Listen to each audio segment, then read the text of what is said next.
we view Mike Vrane, Bowen, and Todd Downing? Important because, scored 30 points a game last year and then this year dropped down to 22.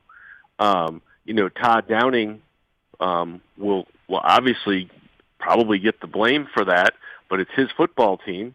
And so, ultimately he will get the blame for not being able to follow up with it. So, look, everybody banged on Shane Bowen last year in the whole defensive situation, and rightfully so. But I think most of the blame from most people fell on Vrabel for the way, he handled that whole situation and with the players that they brought in that didn't work out that obviously had a connection to the head coach. So I think hiring good assistants, especially coordinators, is a really important job of the head coach. And so, anybody who's a boss and you have a staff, that your staff and their failures are your failures. That's just the way it goes.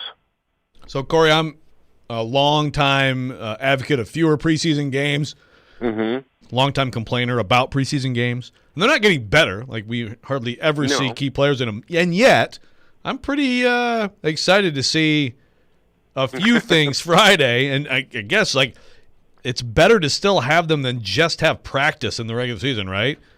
Yeah. I mean, what are you looking forward to Friday? I'm looking forward to the games on News 2, number one. That's right. There you go. Games starting at 6 o'clock with Dan Helly calling the game, Charles Davis in the booth with them. I'll be on the sideline. You can join us then. We'll see you there. That's right. So I'm excited to have the preseason back on News 2. And look, I understand that preseason games aren't regular season games. That's why they're called preseason games.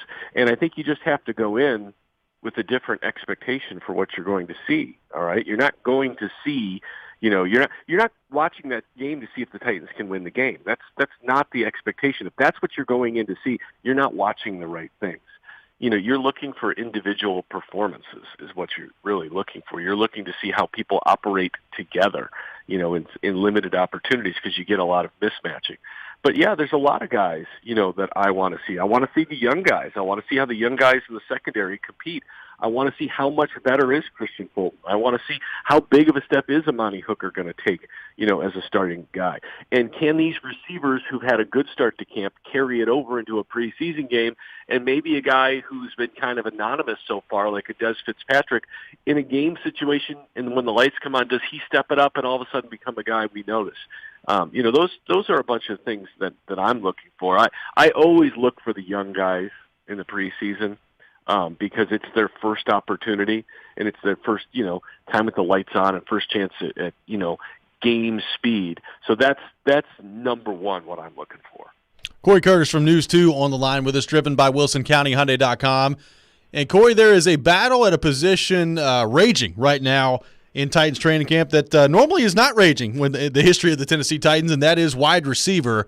I mean, there's 8, 9 guys. Kicker, Robby. I'm not going to lie. Well, there is that. But the wide receiver, I mean, there's 8 or 9 guys that have legitimate chances to make this team at this point. Number one, how impressed have you been with Marcus Johnson and Chester Rogers up until this point? And I guess how weird is it to be talking about a Titans team that has this much depth or I guess apparently this much depth at wide receiver? We'll see what happens when the actual games take place. Well, it looks to be the most depth they've had since I've been covering the team, which is about 2003. And when you look at Marcus Johnson and Chester Rogers, I mean, those are guys with NFL experience. So, I mean, that shouldn't surprise us, right? I mean, these are guys who've been in the league 5 years. So they should come in and they should compete. But they have looked good.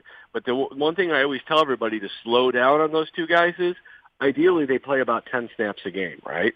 I mean, ideally, because you want Julio Jones and A.J. Brown on the field or Josh Reynolds on the field. But, look, I always say the guys that practice well jump off the page at you. And those guys have practiced well, and they deserve to be talked about. They're doing the things to make the football team. And it's a lot better to talk about who's going to get cut and how are you going to get down to this many than how are you going to get up to 5 or 6 that you want to keep. Because we've had those conversations before as well. Where you're sitting there saying, who's going to get cut that you can bring in and complete this roster? And we're not doing that with wide receiver at this situation. We're saying, can you cut Racey McMath and get him through to the practice squad until he's ready? No. Okay, well, if you do that, what about Des Fitzpatrick? And if you do that, could you keep a seventh if you limit yourself to 3 times? I mean, those are the conversations we're having. And so, those are all exciting things to hear. But at the same time, again, there was a reason we talk about the 5th and the 6th wide receivers playing special teams, because they don't play a lot during the games, all right? So that becomes important. And when you look at Racey McMath, that's a guy you talk about being a gunner. He's big, he's fast, he's strong. And how well he adapts to that role could be more important than how a Chester Rogers or Marcus Johnson adapts to being the team's 4th or 5th. But I guess the question is, with Josh Reynolds not practicing much, are either of those guys pushing to be the 3? I mean, because we just all penciled in Josh Reynolds as the 3. Maybe that's not the case at this point. That's going to be something that's interesting to see as Josh Reynolds comes back, because it's not like they're paying Josh Reynolds, $7 million a year for 3 years. He's on a 1-year, $1.75 million deal. Yeah. So receiver is raging. Kicker is just a source of rage. Yes, with the Titans. But apparently not with the Titans, because they still don't think about bringing somebody actually in at the start of the summer who can lock down the job. Yeah, now I will say Sam Ficken looks pretty good. Tucker looked good last week. Yeah, and Tucker McCann seems to be responding. So, how big is that Friday, Corey? Just to have another team actually trying to rush you, putting it all together. Like, how much more important? Because again, last year there was none of this for a Tucker McCann to put on a uniform and perform. How much more do you think the value is of an opportunity like Friday compared to like the daily grind in the practices? Well, I think it's huge. Number one, because it's exactly what I talked about here at the top of the show with watching the young guys get their first taste of it and seeing how they respond. But number two, we all watched the Hall of Fame game, right? We all watched the atrocity every kicking game was of that game. So, if the kicking game is an atrocity in this football game, it's going to tell us a lot. It's going to tell us, call Stephen Gostkowski and tell him to get the sock on or off. He's got to decide how he wants to do it this year. Okay? Because you're right. I think the Titans have wanted, this is just my opinion, no one's told me this, I think they've wanted Tucker McCann to win this job because he could be their kicker of the future and he could save them a bunch of money for a few years, okay? So I think, they've had him for over a year now. I think they would like for him to win this job. I agree with you that Sam Ficken looked really good. And it'll be good to see if McCann can respond, because sometimes if the guy you're kicking with is struggling every day, it's like golf. That guy can drag you down. Yeah, I think you're right. I know. I have dragged down some really good scores in my day. I know. Okay, me too. Buddy. So, maybe Ficken does help elevate him. It would be nice, to see that be a battle where they have to make a choice, between the two of them at the end of camp, and you feel good about both of those choices. And I do think that this game is important for that. And I do think, while touchdowns are great, I think that the Titans could learn a lot about their team and their kicking situation by, unfortunately, having to settle for a few field goals. So, Corey, we've talked a lot here on the show about the backup quarterback battle and how everybody just keeps writing Logan Woodside off, and all of a sudden Logan Woodside just leaves a wake of destruction behind him and continues to hold down on this job. Number one, do you think there's any way Matt Barkley challenges Woodside for this job? And number two, how excited are you to see what Logan Woodside can actually do in a game setting coming up on Friday? Well, okay, I've seen Logan Woodside in preseason games, okay? So I'm not going to say I'm excited to see what he can do. I've seen him play in preseason games. I have an idea of what I can do. Logan Woodside, and this is, well, it'll be a slight to him, but I don't mean it to be a slight to him. He is their baseline. All right. They know what they've got there at backup quarterback. It's up to somebody else to come in there to elevate over that.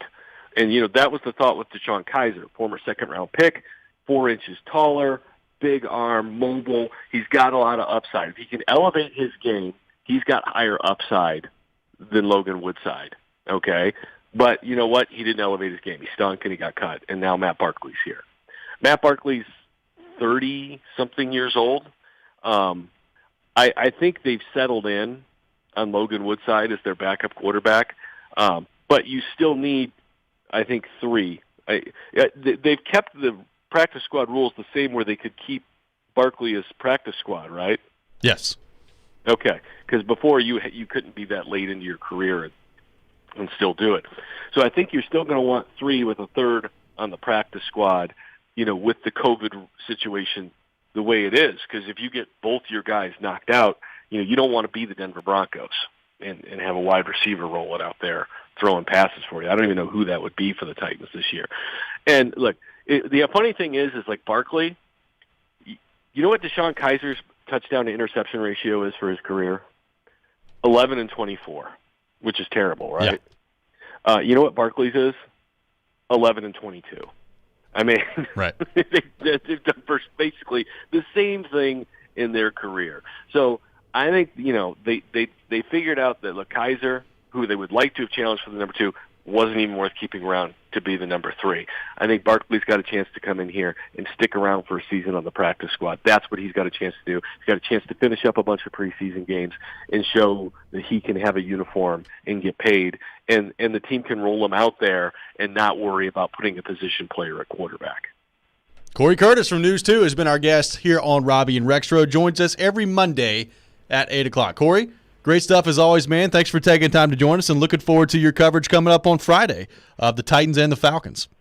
Did you let Joe speak today? I don't remember. Oh, he spoke. Oh, okay. What's that? Usually there's usually some dig on me or the Bears, and I was just waiting for it. Well, Justin Fields out there lighting it up, man. I'm off my game. Oh, he's the best quarterback ever, isn't he? Yesterday? Oh, I saw his throw. Hey, look, to be the best quarterback in Bears history is not hard. No, okay? it's not. The bar is low. If he is just an average NFL QB, he will have achieved it. So there you go. Steve Fuller is not very happy with you right now. Steve Fuller was not very good. Rex Grossman's not walking through that door. Yeah, that's right. No, thankfully. Thanks, Corey. We appreciate it. Later, guys. Yeah. Corey Curtis from News 2 every Monday at 8 o'clock. We'll come back. We'll react to what Corey had to say there. Take your thoughts as well on the Titans on our text line, driven by WilsonCountyHyundai.com, 615-737-1025. This is Robby and Rexrode here on ESPN 1025, The Game.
Welcome back in, Robby and Rexrode here on ESPN 102.5 The Game. Robby Stanley, Joe Rexrode, Michelle Knezovic, intern Will, here with you on this Monday morning in Nashville, Tennessee, streaming live on Periscope, on YouTube, and on Twitch as well. Thanks to Corey Curtis for joining us in the last segment.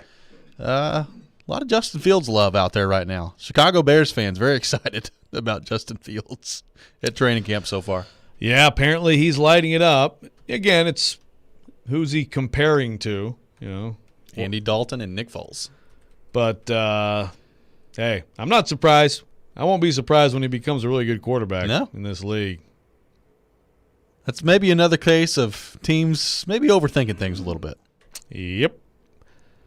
Yeah, like the whole – I mean, just sorry, Drew, but the whole Mac Jones thing over Justin Fields, never bought it. The Falcons have signed former Texans and Titans running back Deontay Foreman. So now Arthur Smith, Deontay Foreman in the mix. The battering ram. Be running right into Monty Rice coming up on Friday. I was going to say there's some guys over here who just got a tougher night at work Friday if he's going to be out there getting 10 carries. He's a load. He is. Arthur Smith. He loves him some former Titans. He does. That'll be interesting. It will be very interesting. Joe Rexrode, you were out at camp on Saturday, a bit of a lighter day for the Titans at camp. No A.J. Brown, Jeffrey Simmons, a lot of veterans getting the day off. What stood out to you Saturday at camp? What have been some of your biggest takeaways from camp so far? Now that game week is officially here, there's a preseason game to look forward to for the Titans this week. Yeah, bad day for Daniel Munyard snapping. I think 4 errant snaps. Good day for the kickers. They did have Tucker McCann come in a sort of a game situation. Hurry up, run him out there. I think he was 6 for 6 at this point, including a 53-yarder. Missed a 53-yarder in the situation of running onto the field and actually like an actual game situation. But again, he has been good. He's been better. Ficken's been good since coming in. I think Corey Curtis was onto something there. Maybe you rise a little bit when your competition is better and vice versa. So that's good news. Marcus Johnson is definitely one of my takeaways. We're talking a lot about that as a press corps. Just watching him again make big plays out there. Yeah. And I agree with Corey that you don't want to see him this year if you're a Titans fan because you want to see Julio Jones and A.J. Brown both catch 100 passes and maybe Josh Reynolds and Anthony Ferkser get some love. But he brought up an interesting point there. Josh Reynolds, I would say if I'm Josh Reynolds right now, I'm feeling a little bit of urgency to be available and to make some plays and establish myself in these practice periods because Marcus Johnson certainly has done that. I mean, again, Marcus Johnson, to me, it's like he's on the team, if he is on the team, because the way he plays and performs every day, you feel like if you needed to plug him in for one of those guys, he could go out there and do the job and produce. But who knows? Maybe he could push Reynolds. I mean, Reynolds, it's time, and he was out there Saturday. So if he's past his ailments, it's a big week for him to kind of establish, I'm the 3, I'm going to be out there a lot with this offense. Because Marcus Johnson is not stopping every day, day after day after day, stacking together days, which is very hard to do in training camp, even for great players. I mean, look, Vrabel is very big on key guys. Here, you're taking this day off. You're taking that day off. Vrabel is a player's coach in a lot of ways. I think in that way, I think he's maybe a little bit ahead of the curve compared to some coaches on that. But there's also the flip side of that is how important is it for your key guys to get some reps and some rhythm with each other, like Derrick Henry maybe at some point in camp. But Marcus Johnson has taken advantage of the opportunity. So has Chester Rogers. Those two guys right now, probably other than A.J. Brown when he's out there and just doing ridiculous, stupid stuff. Stupid as in good. Yes. Those two guys have been the standouts. Let's go to our Johnson and then Rogers. Let's go to our text line, driven by WilsonCountyHyundai.com. Kinston texting in. Morning, guys. In recent years, we've seen Jonnu Smith, Jack Conklin, and Jeff Simmons come back from knee surgery, and all have had knee braces on when they return to play. Neither Lewan nor Dupree has rocked a knee brace, and they're both roughly 9 months post-injury. Do you guys think that's an advancement in ACL surgery or a testament to those guys and how hard they worked? That's an interesting question. I would definitely expect Lewan, when he plays football again, with contact, he'll have the brace on. But that's a good point. I mean, they're out there running around and just fine. So certainly, I don't think that they're like ignoring doctor's orders on that. So that's a good question and a good point. Definitely noticed, especially. I mean, I definitely you look at when Dupree's first day out there, you're looking for that. And you're like, wow, he doesn't even have a brace on. And again, both of those guys are less than a year out from tearing those ACLs. Well, and to Kenson's point there, it's pretty amazing how far they've come with that particular surgery. Like that used to be not only season ending, but you wondered, all right, like he's torn his ACL. Is he ever going to come back and be the same? And a lot of times the answer was no, you didn't come back and you weren't the same. Now it's basically become routine where, you've torn your ACL. It's still a lengthy process to try to rehab through, but by and large, most guys come back and they're every bit as athletic as they used to be before the injury to this point. It's incredible. Like if your meniscus is in good shape, I mean, you have a chance to be all the way back and quickly. Now, even as a big guy, very different. So, you still have obviously serious knee injuries. Like when you hear someone get the microfracture, a lot of times that is hard to, that means serious stuff and it's hard to come back from. But, the ACL thing has gotten way better. And, those guys look good out there. They are moving very well. Coming up next, it was a big day yesterday at the Pro Football Hall of Fame for a Tennessee Volunteers legend. We'll ask the question and throw it out there. Where does Peyton Manning stack up in terms of the greatest athletes that have ever been in the state of Tennessee? We'll get to that coming up next. This is Robby and Rexrode here on ESPN 102.5 The Game.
This Friday, it's your chance to participate in the Nashville SC Pick to Click, brought to you by Camarena Tequila. If you guess correctly which player scores a goal in the game Sunday, you win a prize pack and a 4-pack of tickets to an upcoming Nashville SC home game.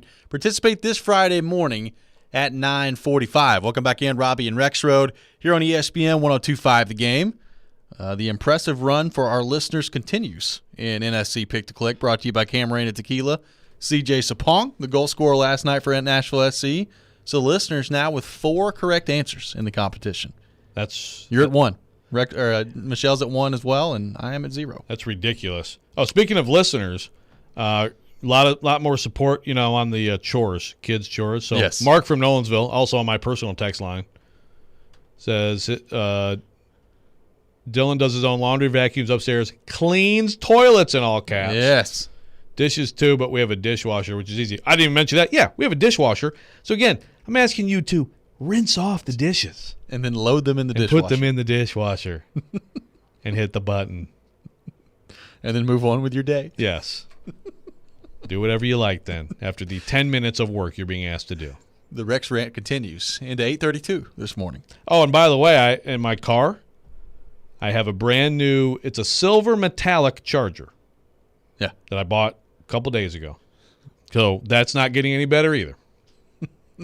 Just so the chargers continue to be stolen. Yep. So I know what this charger looks like. No other charger in my home. So we'll see how long I have it. But, I mean, if you steal my charger now, there's no way. Now, that's the thing. You probably go through the effort of, painting it white or something to try to, This isn't yours. Rather than, just not lose your charger. Incredible.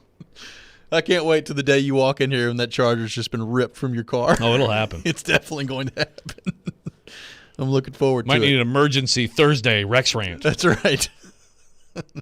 Thursday. Be pretty quick. That That's happens my this guess. week. That's about my guess. That's usual average time of having a charger.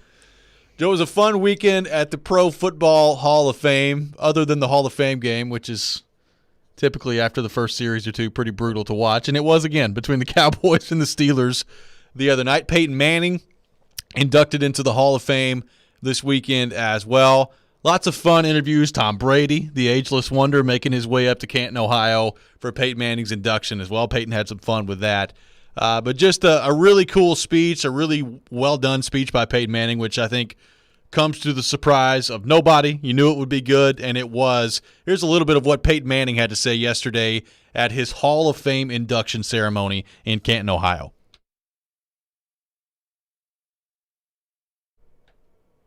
We're working to get that audio. We'll have that for you here in just a second. Here we go. Here is what Peyton Manning had to say yesterday at his Hall of Fame induction ceremony in Canton, Ohio. When we leave this stage tonight, it is no longer about us. It is about cultivating the game that has given so much to us. It's about nurturing football to live and thrive another day, another year, decade, and another generation. It's about guaranteeing that kids everywhere can learn, bond, grow, and have fun with every flag pulled, every tackle made, every pass thrown, every run, block, sack, and touchdown scored. The audience here tonight is made up of die-hard fans who feel football deep in your bones. Now, we may have ignited the fire, but you have fanned the flames. Inevitably, those flames will be whipped by the winds of change, but they don't need to smolder. The future of this game is ours to shape. We just need to take tomorrow on our shoulders as readily as we donned our pads before each game. Let this moment become a cherished memory. And then remember, a legacy is only worthwhile when there is a future to fuel. God bless you, and God bless football. That was Peyton Manning's end of his speech yesterday, where, it was one of many incredible moments yesterday in his speech. A little bit of getting after Tom Brady as well thrown in there, but just continues to be a great ambassador for the game of football. I thought a really cool speech yesterday by Peyton Manning. Yeah, did not disappoint at all. Great stuff getting after Brady and Ray Lewis. Yeah. A little bit of emotion in there, personal stuff, but then really it was very much, that was a key part. Just the football, let's almost like a call to arms, protect the game and fight for the game.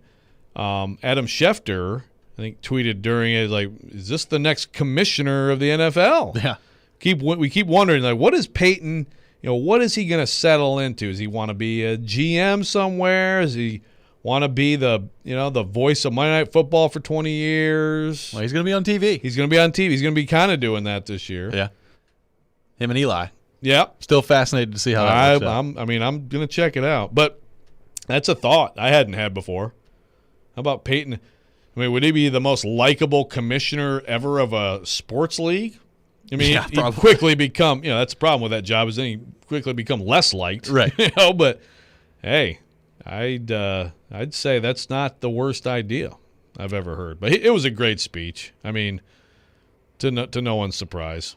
Well, obviously a great career as well, not only for his pro football career, which includes a 2-time Super Bowl champion, 5-time NFL MVP, the only player to have won the NFL MVP award 5 times. You've talked about it many times here on the show, Joe.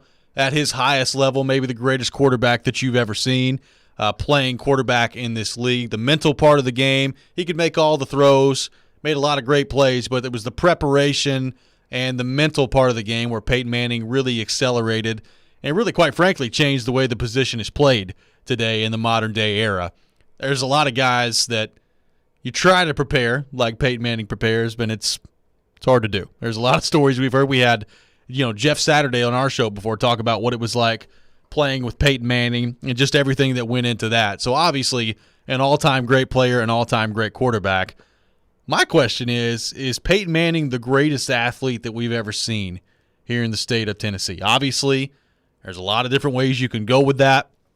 Peyton Manning certainly very accomplished in his 4 years at Tennessee. Did not win a championship at Tennessee in his 4 years, but went on to have obviously one of the greatest quarterbacking careers that we have ever seen. When you start to think about the athletes in the history of this state, where does Peyton Manning rank on that list? Is he the number one athlete on that list when you factor in everybody that's been associated with the state of Tennessee, whether that's in college, in pro, whatever direction you want to take it? Yeah, I think it kind of just depends on how exactly you want to phrase it. I think you make a case for him from a variety of angles.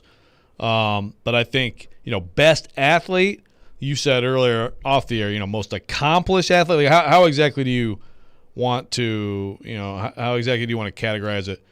I know that one name, which, by the way, came up on our text line driven by WilsonCountyHunter.com, as we were talking about Chicago Bears quarterbacks, would be Bill Wade. That's right. Vanderbilt legend, number 1 overall pick in the 52 draft, took the Bears to the 63 championship. Peyton Manning, I would put ahead of Bill Wade. It's also an interesting thing when you talk about state of Tennessee. Some people would say, well, I'm talking about people who are from Tennessee. So obviously that rules them out. But if you're going down that route, I mean, that rules out Eddie George. That rules out Steve McNair. Right. That rules out Pecorine. Right, exactly. Yeah. You're talking about – I will say that from any perspective, Wilma Rudolph from Clarksville, you're talking about gold medalists on 60 and the 100, 200, and the 4x100. And also, the social aspect of that in 1960 as well. But, that's – She checks every box. But, yeah, to me, I think you have to – I count people who play for pro teams here, for sure. Sure. Who else comes to mind? I will say another guy. I didn't realize this. There are 3 Vols in the Pro Football Hall of Fame. I would have guessed more. Me too. And you know who they are. Well, I know Peyton's 1, Reggie White's 2. The other one's not coming to mind at the moment. Doug Atkins, okay, who was a great player. And going back, you're going back to, in the 50s in the Browns and just great player with the Bears. They got another one that'll be there soon. Jason Witten will be in the Hall of Fame. Yes. But Reggie White, I can make the case for him in this discussion with Peyton Manning. Yeah. You're talking about like one of the greatest players at his position or just in general, greatest defensive players in the history of the game. So 2 right there from UT. Tracy Calkins, you're talking about 3 golds in '84 in the Olympics. Now, she lived here, trained here from Minnesota, Actually went to Florida for college, but still, I mean, Nashville. So you Olympians, it's always interesting, like Olympians compared to like pro athletes of like very popular pro sports. When you talk about attention or, how many people are you reaching with your greatness, I mean, the NFL is king. So there's a lot of people who would be like, who? When you mention some of these other, great athletes. Kerry Middlecoff, from Memphis, 39 PGA tournaments he won the Masters, 55. There's some of these names that like you put them right up there, but it's like, yeah, but everybody knows the NFL stars. Johnny Majors is another name I would throw out. You're talking about a guy who should have won the Heisman, frankly. Yeah. All-time great player at Tennessee. He wasn't big enough to play in the NFL, but he was great. It was interesting. Charles Woodson and Peyton Manning going in together last night. Yes. Yes. That was a tough one. That vote is that's a tough one. 'Cause I can see both sides of it. I think if Peyton beats Florida that year, then I think he wins the Heisman. Yep. I would agree. And I think that the Charles Woodson, pretty good player. I was in the house when Charles Woodson had his Heisman moment. Yeah. Made that pick on the sideline at Spartan Stadium. And then another one where he returned the punt against Ohio State and all that. I mean, again, you're talking about arguably the greatest quarterback of all time. Arguably. Not saying he was, but, some people would still argue it versus arguably the greatest corner of all time. And I don't think Woodson is quite there, but, I mean, he's on the very short list, too. All-time great players, first ballot Hall of Famers who just happen to both be up for that Heisman. It doesn't happen like that every year. We'll continue this discussion when we come back. Got a lot of your thoughts to get to on our text line as well, driven by WilsonCountyHyundai.com, 615-737-1025. Is Peyton Manning the greatest athlete to ever come out of the state of Tennessee? We'll get to that coming up next. This is Robby and Rexrode here on ESPN 1025 The Game.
Welcome back in, Robby and Rexrode here on ESPN 102.5 The Game. Robby Stanley, Joe Rexrode, Michelle Konezovic, intern Will, here with you on this Monday morning in Nashville, Tennessee, discussing Peyton Manning entering the Hall of Fame, 5-time NFL MVP, 2-time Super Bowl champion. Is Peyton Manning the greatest athlete associated with the state of Tennessee? Taking your thoughts on our text line, driven by WilsonCountyHyundai.com, 615-737-1025, 615-737-1025. Bud texting in on the text line. Mookie Betts, a name brought up. Ryan Poor texting in as well about Mookie Betts. Obviously, already a 2-time World Series champion, an MVP winner, Gold Gloves in the fold as well, and he's only 28 years old. So by the time Mookie Betts is done playing baseball, I mean, he's probably definitely going to be a Hall of Famer. He could end up being, based on the team that he's on right now with the Dodgers, he could end up winning the World Series 4, 5, 6 times in his career and be a multiple-time MVP winner as well. At that point, Mookie Betts, I think, certainly belongs on this list. He's already pretty high at the top of this list. Yeah, no, definitely one to watch. That's a great point. Some other names, someone brought up Bernard King. Yep. You're talking about great with the Vols, but, Hall of Fame NBA career. How about Too Tall Jones? Ed Too Tall Jones, Tennessee State All-American, monster, career with the Cowboys. How about a little Steve Spurrier? Hey, winning the Heisman. Didn't do a ton in the NFL. Won the Heisman. Friend of the show. Friend of the show, Steve Spurrier. Yeah. That's right.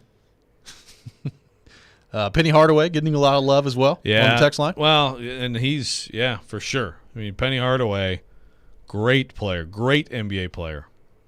By the way, might have he just got one of the biggest recruits in the country, and I don't guess he's going to be the coach of the Magic. I don't think so. And he might be getting Imani Bates, which if he does, Memphis this year is must. I mean, Imani Bates, some people think is like the next Kevin Durant. Yeah. And he has to play 2 years of college. If he's going to play college, he's not eligible for the NBA draft till 23. So just keep that in mind. Yeah. Basketball fans. Chris in Nashville texting in. Peyton Manning, Reggie White, Bernard King, Cutler, and Penny Hardaway. Are you talking about Jay Cutler? Easy. I don't know if I'd put him on the list. He's a good player. Good player at Vanderbilt. Good NFL career. Good. Yeah, he was. I mean, of Bears quarterbacks, he's high on the list. Oh, yeah. To Corey's point. Corey, by the way, is giving me some good points on my text line about Peyton, which is it's a great thing to think about. He almost threw 100 picks in his first 5 seasons, 28 and 26. So 28, 26, 23, and then in year 4 he had 23 picks. Yeah. Just chucking it all over the place. I mean, you think about into the context of today. First of all, how quickly now Peyton was thrown into it, but back then it was like, boy, don't do that. You don't want the rookie to play that quickly, and then so okay, well that's what you get. You get 28 picks, right?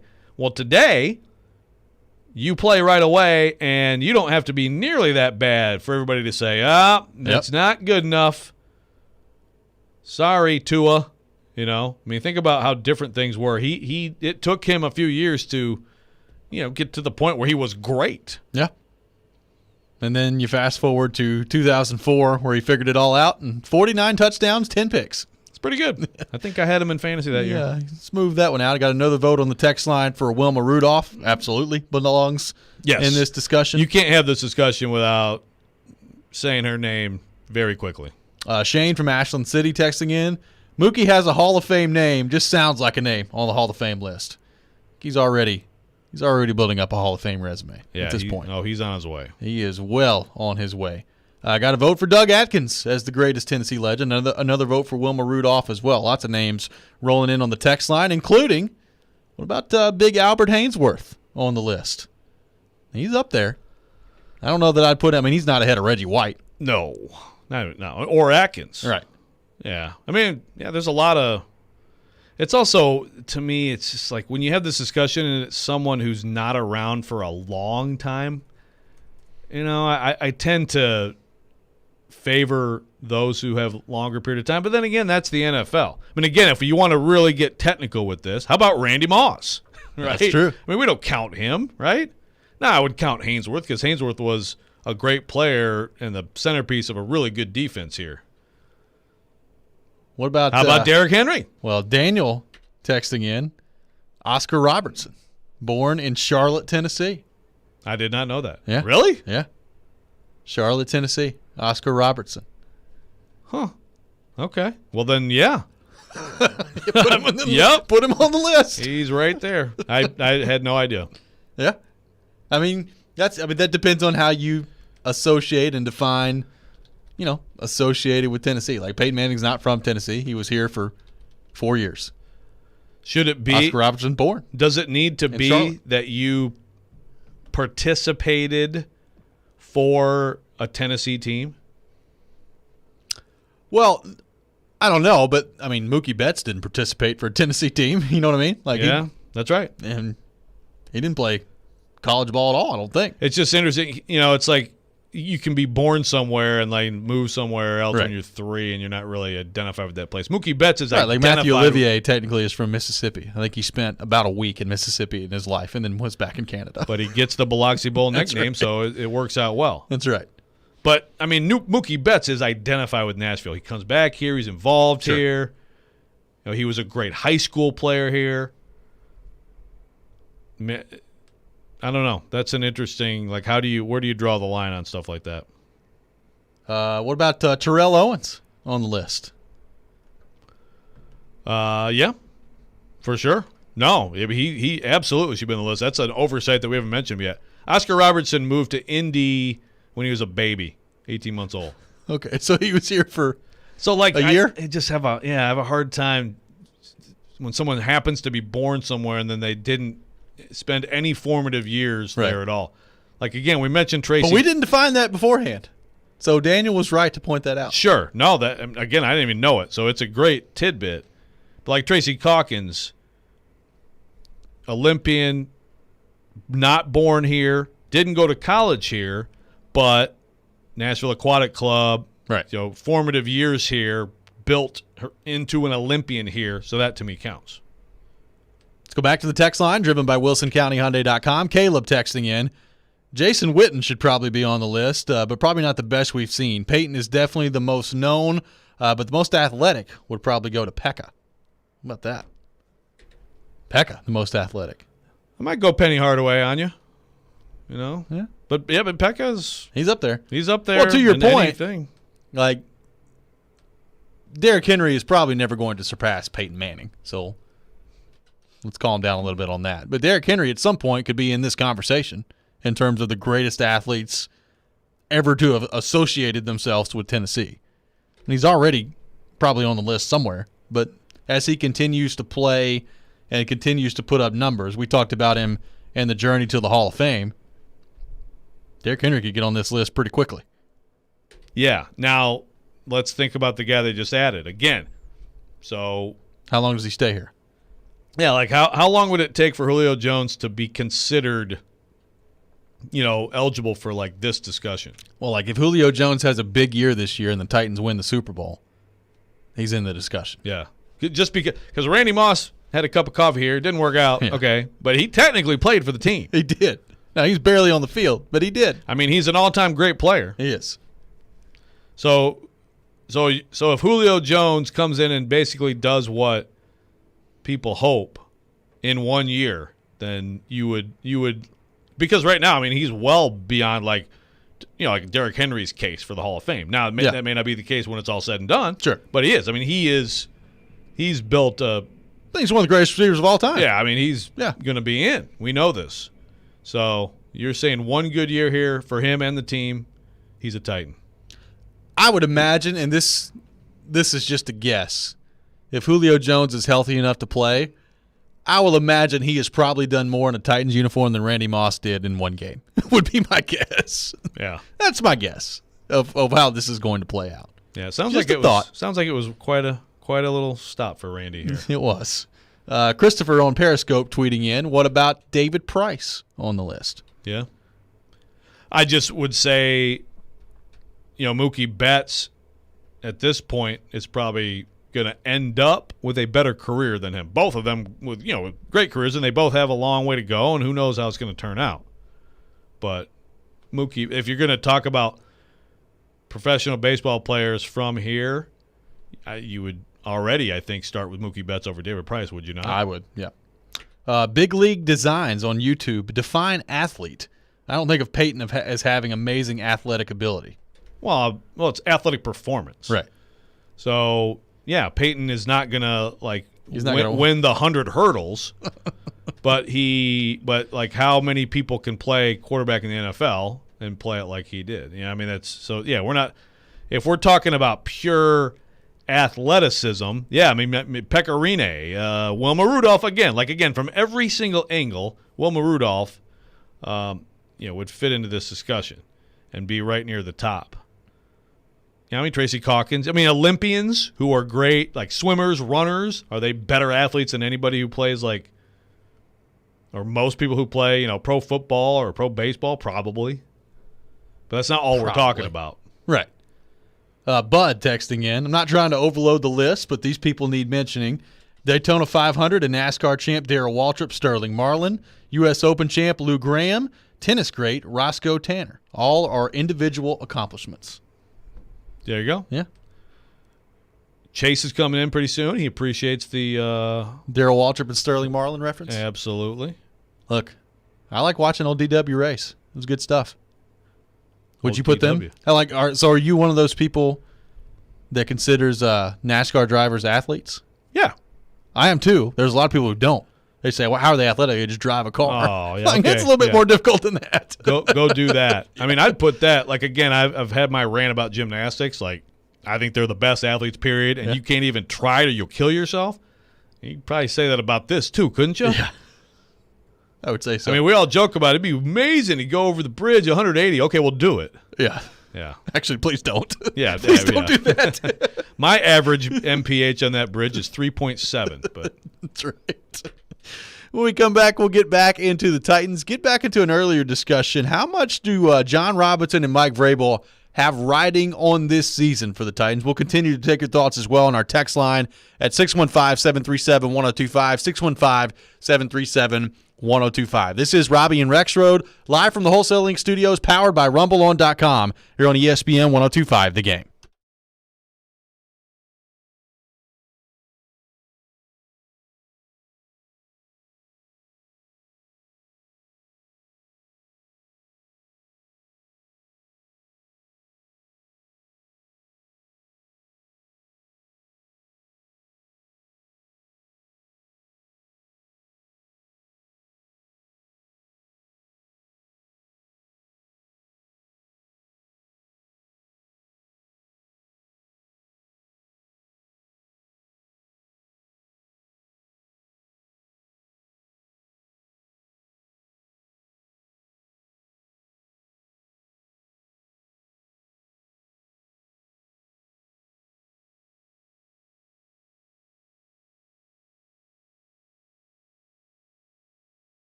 Welcome back in. Final hour of Robby and Rexrode here on ESPN 102.5 The Game. Robbie Stanley, Joe Rexrode, Michelle Knezovic, intern Will here with you on this Monday morning in Nashville, Tennessee. Taking your thoughts on our text line driven by WilsonCountyHyundai.com, 615-737-1025, 615-737-1025. Going back to Peyton Manning and the greatest athlete associated with the state of Tennessee discussion. Ron texting in on the text line. Y'all forgot Big John Henderson and Charles Davis. John Henderson certainly on the list. I don't know that Charles Davis is quite in that territory. No, great personality. Right. Great representative, but, a good player. Okay, so Corey Kerr's blowing me up today. Corey, you bored? What's up, man? No, I like Corey's text. He's got some great ideas here, like Pac-Man Jones. How about that one? As he said, crazy athlete and person. Yes. Just pure athlete, Sure. All right, here's one. Rich Froning for CrossFit. Also strength coach at Tennessee Tech. Truly amazing. I couldn't read all of the text, but I got the basic idea there for you. Sure. So you got that whole side of things. You had some unbelievable athletes doing that stuff. Scott in Hendersonville texting in. Pat Summitt, who else won Olympic medals as a player and a coach? Who else changed the game? Now, a lot of that came as a coach, and that's a totally different discussion than what we're having. But if the discussion is sports figure in Tennessee, right, then Pat Summitt. Maybe at the top of the list. If not, certainly close. Well, and Ed Temple. Yeah. I mean, Pat Summitt and Ed Temple are at the top, and I still would put, like, Wilma Rudolph. I still would put Peyton Manning. But we are talking athlete. Obviously Pat didn't have the opportunities back then. But she was in Montreal 76. And then, of course, she coached the 84 team. But, if we're counting coaching career, then right at the top of the list. Absolutely. We'll continue to take your thoughts on our text line, driven by WilsonCountyHyundai.com, 615-737-1025. Joe, we had this discussion a little bit earlier in the show surrounding John Robinson and Mike Vrabel as the Titans now head into what I think is certainly their most anticipated season in the last decade. You can make an argument, maybe the most anticipated season they've had in a couple of decades around here in Nashville. It's a lot of excitement. Julio Jones coming in, I think, adds a great deal to that. And things are going to get kicked off for real coming up in Week 1 against Arizona. But as you look at the entire picture, and we'll begin with John Robinson, it was an offseason of a lot of change for this Titans team, especially on the defensive side of the ball, but even offensively. Corey Davis gone, Jonnu Smith gone, you bring in Julio Jones, Josh Reynolds. I mean, there's a lot that's different about this Titans team as they head into this season. How do you kind of evaluate the job that John Robinson has done thus far as Titans general manager?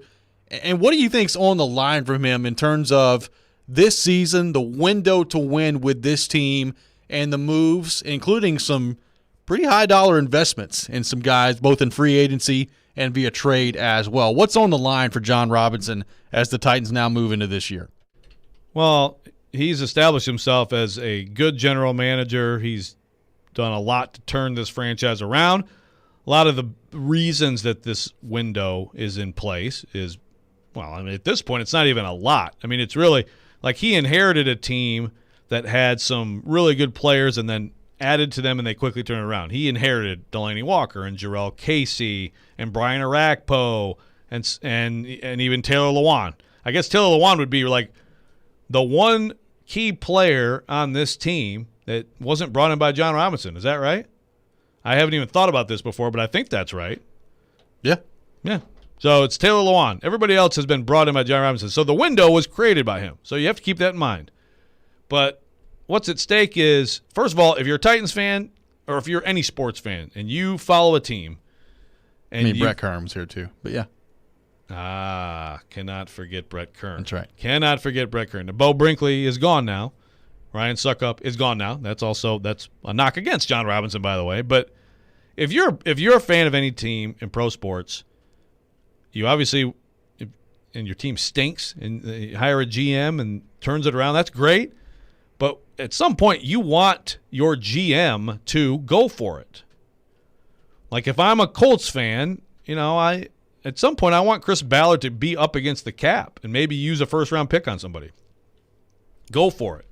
You know, whatever they need to do, find a quarterback, but that's a totally different issue. But, you know, so if you're a Titans fan, again, I'm going to say I like the go-for-it move for Clowney. I like the go-for-it move for Julio Jones. And 10 years from now, I will still like them in the moment. You need them to work out, and if they don't work out, you're not going to get where you want to go. I don't like the Vic Beasley signing. So far, the last couple drafts, I think there's a lot to question. Now, obviously, you have a first-round pick that does nothing for you. But you want your GM to go for it, and he is going for it. So what's at stake is that it works out, and that can they get beyond being a good team? I mean, I guess you could say win the division is another step, but it's still about the postseason. And you'd still rather have a 9-7 season where you have a surprising run than you would an 11-5 season where you go one and done. So what's at stake for him? I keep coming back to the question. I don't. There's nothing at stake like immediately. I mean, at stake for GMs and coaches in the NFL or pro sports is their job at stake? Not even close. But this is certainly the test of whether he can actually get them to that point and whether the going for it pays off. And I think it's also, is he taking too many risks? Is he taking too many risks on injured players? I think that's certainly worth tracking. This year, I mean, right now it's going to take a lot for the 2020 draft class to not be his worst. But he's got a second-round pick and a third-round pick who can still justify those selections this year. Correct. Well, and also, I mean, you need your 2021 draft class to make an impact for you this year. It's great that Caleb Farley is on the field. Quite frankly, he's on the field sooner than I thought he'd be. So that's a really good sign for the Titans. So hopefully that works out well. You need Dylan Radunz to be a contributor this year. And so far, by all indications, that's not going overly well at training camp. Now, to your point, you can't overreact to stuff like that in the second week of August. There's plenty of time for Radunz to get things figured out. And at least he's on the field, which is a positive step at that position rather than what we talked about last year. But you need guys like Radunz, like Molden.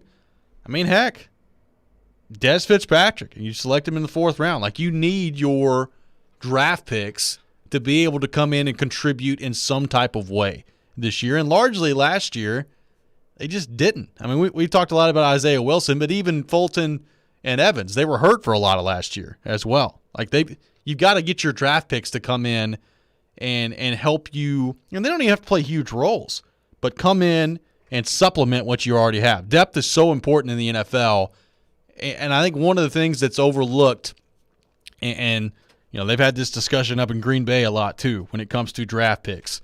You don't necessarily need your draft picks to come in and give you starting minutes every week. They've got to be able to come in and contribute and add to the depth, and I think that's really important for this group in 2021 as well.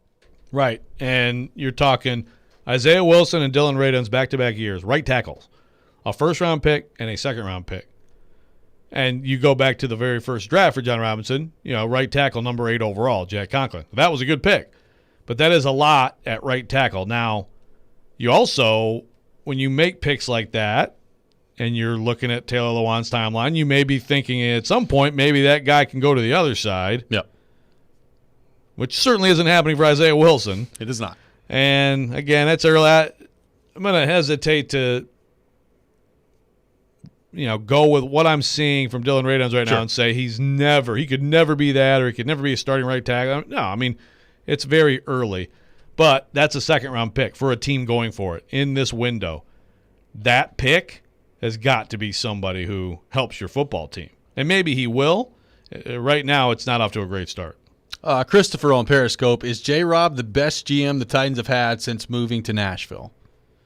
I think that conversation is between two people. It's Floyd Reese and John Robinson. Yeah, and I would go with the GM who built a Super Bowl team. Yes. I mean, look, that's the Super Bowl team, and a team that not only was it a Super Bowl team one year, but should have won the next year. Yeah, I mean, for a stretch of time was an elite team. I don't think the Titans have not had an elite team yet. I think this one could be. And so then maybe you can start to have that discussion. But right now, I don't think it's an argument. We'll continue this discussion when we come back and switch the conversation to Mike Vrabel as well. How much is on the line for Vrabel this year? How much of it boils down to the 2 decisions he's made at the coordinator spots? We'll get into that coming up next. This is Robby and Rexrode here on ESPN 102.5 The Game.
Welcome back in, Robby and Rexrode here on ESPN 102.5 The Game. Talking Titans, taking your thoughts on our text line, driven by WilsonCountyHyundai.com, 615-737-1025, 615-737-1025. Frank texting in, this season goes beyond the coach and the GM. The Titans need a new stadium, or at least a massive upgrade. A Super Bowl run would go a long way to get public support behind that effort.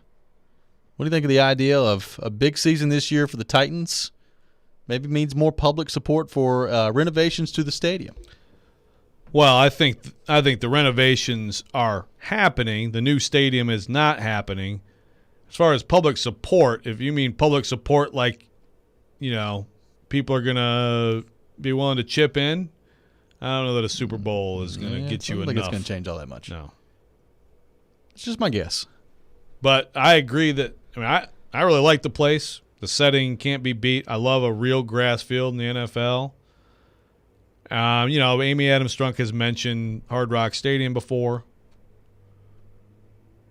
As a comp. As a comp. Yeah. So certainly some of I think some of that is coming. Not sure on the timeline exactly, but there's no question that's been discussed. When the owner says something publicly about something like that, it's been in the works for a while. That's right.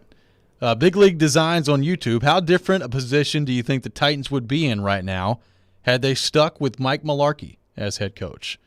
And we're going to talk about Mike Vrabel and kind of what he's got on the line for him. But it is interesting. You think back to the beginning of why Mike Vrabel was brought in. I think that factors into the discussion today. Mike Mularkey was here. They got the team to the playoffs, and they won a playoff game for the first time in over a decade at that point. And then you move on from Mike Mularkey. And the expectation at that point with Titan fans were, all right, well, the next coach you bring in, they better be able to take this team to the next level, which Vrabel has shown that he can. They've won a division. They've gotten to an AFC title game in the last 2 years of Vrabel's tenure here. So, I mean, he's done a really good job. How much different do you think the Titans would look like right now had they stuck with Mike Mularkey? I mean, it's difficult to say. I would imagine it would look somewhat different. I don't know that they would have gotten to an AFC title game. I don't know that they wouldn't have. I think those are tough questions to figure out, because my follow-up question would be, like, if Mike Mularkey is still here, is Ryan Tannehill the starting quarterback?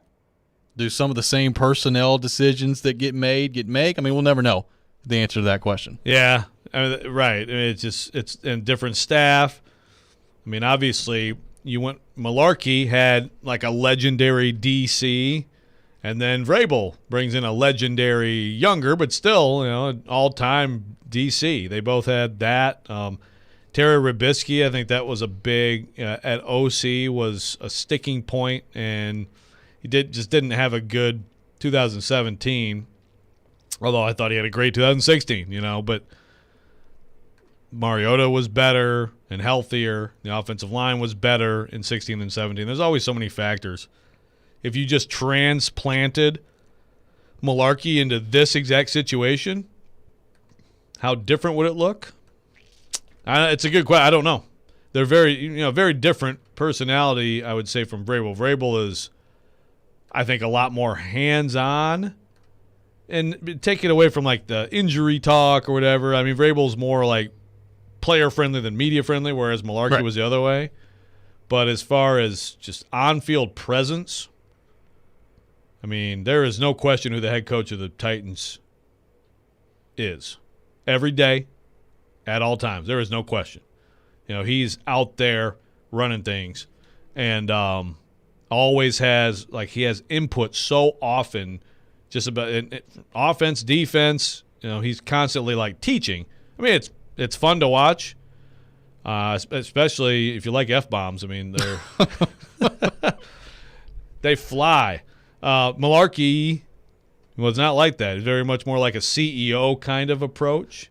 Not that he wouldn't coach or bark things out and things like that, but it was a lot more like, everybody's got their areas. Vrabel bounce around different stations and kind of take over for a little bit, stuff like that. I mean, what does that mean in terms of winning on Sundays? I don't know.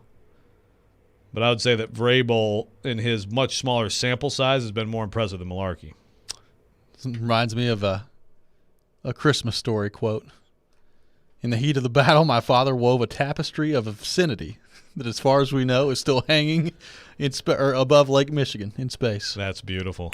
Was that when the lamp broke? Yeah. Yeah. What a great movie. No doubt. People who complain about that movie being on all the time, get out of here. Awesome movie. If you've never seen A Christmas Story, check it out. Coming up this Christmas. It's on 24 straight hours. 24 consecutive hours. Is that TBS? And TBS. I think it's on TNT, too. Yeah. And someone on Twitter inevitably complains about that. Shut up. It's a great movie. Yeah. Great tradition. You should watch it and then watch it again instead of complaining on Twitter about it. So as far as Vrabel is concerned, obviously, and I brought this up with Corey Curtis as well, there's a lot of things that go into your job as a head coach and determining what happens with your team and the success or failure of each individual season. And health is a big part of that. And obviously we can't predict what that's going to look like for the Titans.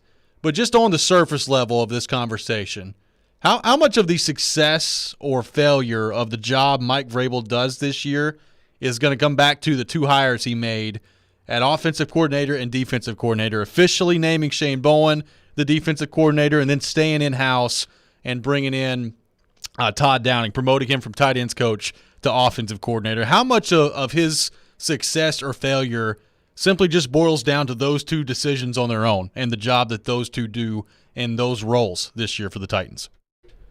Yeah, Vrabel obviously took a lot of heat last year, and I think it was warranted for, one, the way that defense played and the way he sort of didn't replace Dean Pease. And we know all since then, keep hearing from Shane Bowen how important it is to have the DC title and to actually be the D coordinator.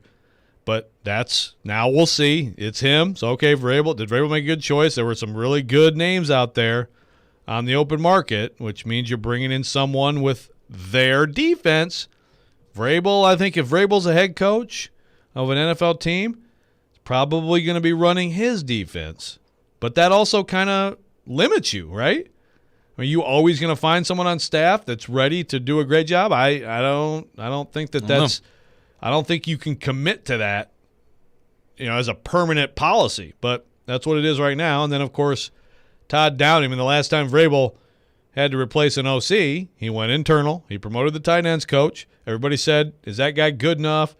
Can he call plays, et cetera, et cetera? Well, he ended up being great. So can that keep working? Promoting the tight ends coach to your OC. And this is someone with an actual track record that wasn't all that impressive in 1 year as an OC. So a lot of scrutiny and attention and conversation around those two hires. And that's typical of an NFL head coach. Your coordinator hires are massive.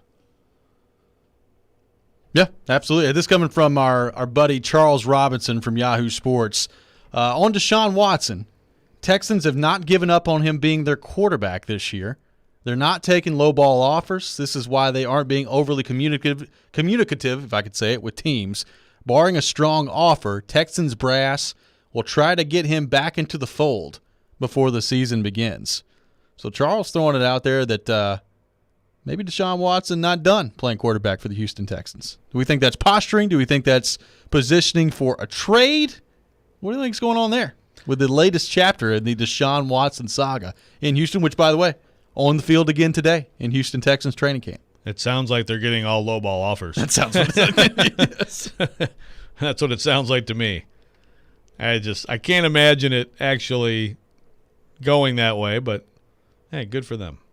Good luck to you. See what happens on that front. There's no way he could be the starting quarterback after all that, right? I mean, he's basically, before all the legal stuff started with him, burning the place down, trying to get out of there, and then you're just going to throw him back out there and be the starter. And nothing to see here. And if you're him, what are you in for that? Right? Are you even showing up to do that? Yeah. They want better offers, so good try. Yes. I mean, at some point, I think they're going to get one. I would think so at some point. I just don't know how quickly that's going to come, and probably it's just a weird situation. Need a little bit more clarity from the league at that point. Real quickly before we move on, Chris in Nashville texting in, if the Titans had not made the Tannehill switch at quarterback, do you think Vrabel was still the coach? That's a fair question. I mean, probably not if Marcus is out there slinging the ball around. Yeah, I mean, you're 2-4. So you're 2-4, and remember, the first year that was all you fired the playoff game-winning coach right, to bring in someone who's going to do better than that. Okay, well, they didn't make the playoffs. They had a win-and-in game, didn't win it. Mariota was hurt, so there's plenty of good, a terrible offense, maybe the worst offense in the league. Quarterback, I mean, where's that season going with Mariota at QB? Not anywhere good. I mean, at that point, like Derrick Henry had kind of had his revelation the year before, but early in that season, it wasn't going well. Nothing was. So I don't is Vrabel fired at the end of that year if they go 5-11? I don't know. I mean, it's probably only not. Second year, so it's possible that they figure something out. But I mean, if you're saying if Tannehill's not their quarterback, so the options are Mariota or somebody you draft after that bad year. I mean, I don't know.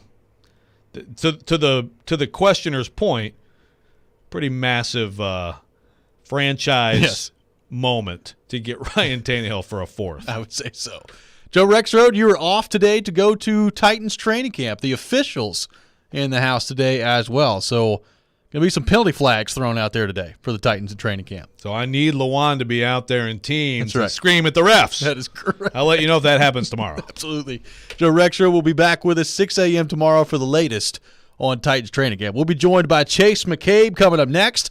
We'll get his thoughts on the weekend that was with the Music City Grand Prix. Also get his thoughts on the Titans as well. All that coming up next. Right now, though, got to tell you about my friends at FanDuel Sportsbook. And baseball returns to its roots on August 12th when New York plays Chicago in the cornfields of Iowa. And you can make the most out of this historic game with FanDuel Sportsbook's $5 Field of Dingers. Just place a $25 bet on a same-game parlay with at least 3 legs to unlock a $5 bonus for every home run hit during the game. And you can build the parlay your way. Home runs, strikeouts, money line, everything is on the table. So lock in your parlay and be a part of history on August the 12th.